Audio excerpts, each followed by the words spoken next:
Every summer since I moved to New York 20 years ago, I return to my hometown of Detroit to visit my mother. Several times during July, we have lunch at Under the Eagle, a tiny Polish restaurant that has survived the degenerated condition that is now the inner city.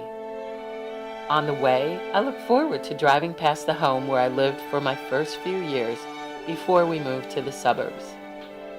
This is the place where my memories start.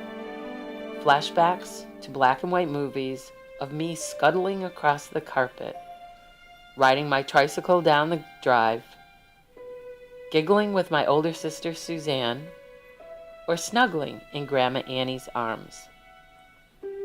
At 3538 Field proudly stands the gray frame house with the wide wooden porch containing the echoes of my love and laughter from those early years. Whenever we would pass through this neighborhood, I always thought my mother was psychic.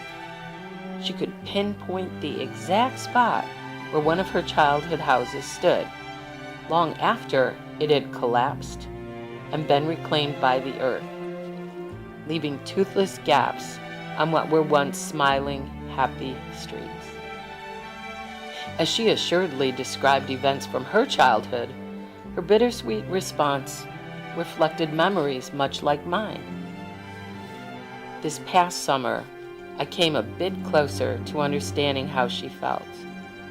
Within the last year, a few more houses in this area had surrendered to the economic deprivation that has overgrown the bankrupt city, quickly replaced by tall grass and clotted vegetation. As I drove, I hesitated to turn onto my old street. Slowly, we approached my house. What I had feared had taken its first step. While I tried to block out the image I saw with blurred vision, wooden boards covered windows I once peered through as that little girl. Nothing left but an empty shell.